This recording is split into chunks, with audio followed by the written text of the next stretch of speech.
Assalamualaikum.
Halo semua, apa kabarnya?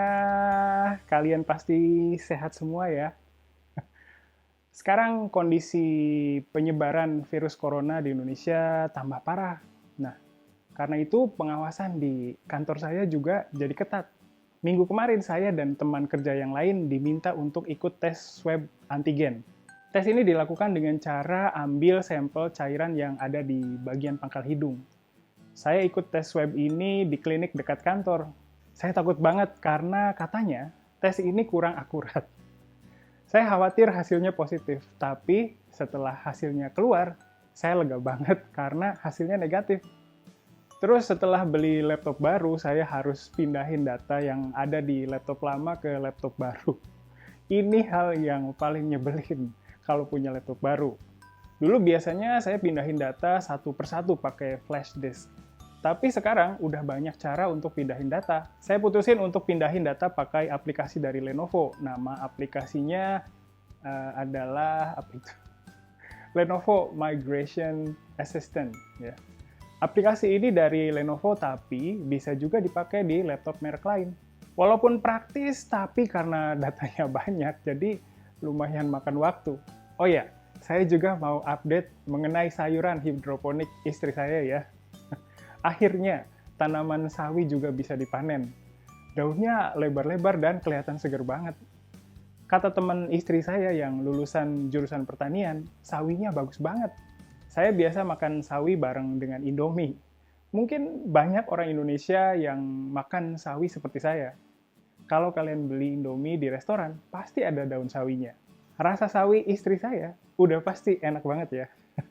Teksturnya juga renyah dan warna daunnya hijau banget ya. Menurut kalian gimana?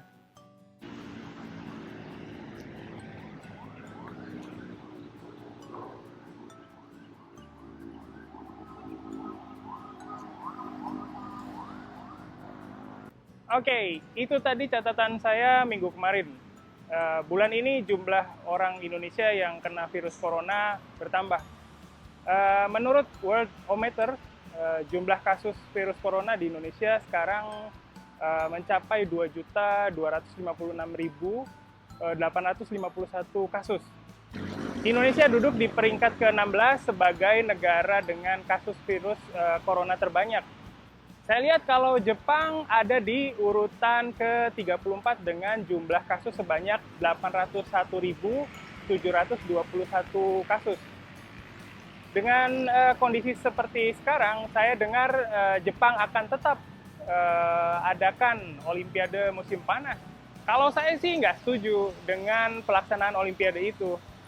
Semua warga Jepang yang ada di kelasnya Japanesia juga kayaknya nggak setuju dengan pelaksanaan Olimpiade ya. Mungkin pemerintah Jepang punya alasan lain, jadi mereka harus tetap adakan Olimpiade. Saya sering lihat demo warga Jepang yang menentang pelaksanaan Olimpiade di berita. Semoga kondisi pandemi ini cepat membaik ya. Nah, dengan kondisi seperti di atas, sekarang pemerintah Indonesia sedang kewalahan tangani penyebaran virus corona. Orang yang kena virus corona bertambah. Terus banyak rumah sakit dan klinik yang penuh. Jadi karena itu banyak orang yang nggak bisa dapat pengobatan di rumah sakit. Orang yang seperti itu biasanya diminta untuk isoman di rumah mereka masing-masing. Kalian mungkin baru dengar kata isoman ini ya. Kata ini singkatan dari isolasi mandiri. Kemarin waktu ikut tes swab antigen, saya khawatir banget hasilnya positif. Saya udah tanya-tanya ke teman kerja yang keluarganya pernah dapat hasil positif. Katanya kalau hasil tesnya positif, kita akan disarankan untuk lakukan tes PCR untuk pastikan kondisi kita. Terus habis itu akan disarankan untuk lakukan isoman di rumah masing-masing. Waktu tunggu hasil tes keluar, saya udah pikir macam-macam. Saya bayangin kalau saya dapat hasil positif. Kalau hasilnya positif, mungkin saya langsung tes PCR dan terus tinggal di rumah ya. Tapi kalau tinggal di rumah, saya juga kasihan dengan keluarga saya. Mereka pasti nanti kena juga. Pokoknya waktu itu imajinasi saya terbang kemana-mana deh. Tapi saya berhenti berimajinasi waktu dapat hasil yang negatif. Saya lega banget. Oh iya, maaf pembicaraannya agak melenceng ya. Balik lagi ke kondisi penyebaran virus corona di Indonesia. Kali ini pemerintah memberlakukan PPKM darurat mulai dari tanggal 3 Juli sampai dengan 20 Juli 2021. Nah, dulu kan saya pernah cerita tentang PSBB ya. Masih ingat nggak? Kalau PSBB kan singkatan dari pembatasan sosial berskala besar. Nah, kalau PPKM ini singkatan dari pemberlakuan pembatasan kegiatan masyarakat. Kalian tahu nggak bedanya? Nah, di video kali ini saya mau cerita tentang perbedaan PSBB dengan PPKM dan cerita tentang kondisi pelaksanaannya ya. Sudah biaya kelasnya mahal, harus beli buku pelajaran yang ditentukan sekolah, dan juga harus repot-repot pergi ke sekolahnya. Padahal sudah berusaha, tapi tetap tidak bisa berbicara bahasa Indonesia. Kalau les privat, kita harus cari guru yang cocok dengan kita. Tapi ada juga guru yang tidak bisa berbahasa Jepang. Dan terkadang, kita harus membayar uang transportasinya juga. Lagi pula, bagi orang yang tinggal di desa, akan lebih susah untuk pergi ke sekolah. Banyak yang berpikir, asalkan kita sekolah atau les privat, kita akan langsung jadi bisa berbicara. Tapi itu salah. Apa boleh buat ya? Karena memang masih sedikit sekolah yang mengajar dengan sungguh-sungguh, berkualitas, dan memenuhi harapan. Kadang-kadang, ada hal yang tidak dimengerti dan gurunya tidak bisa menjelaskan dengan baik. Dan terkadang, murid hanya mempelajari buku yang ditentukan oleh sekolah, padahal tanpa guru pun bisa dilakukan. Maka dari itu, kita buat tempat di mana orang Jepang bisa belajar bahasa Indonesia. Inilah Japanesia Live College. Guru-gurunya memiliki level JLPTN 2 ke atas. Kalian bisa belajar dengan laptop atau handphone di mana saja dan kapan saja. Bisa belajar tata bahasa, kepenulisan, lalu ada juga program free talk dan sebagainya.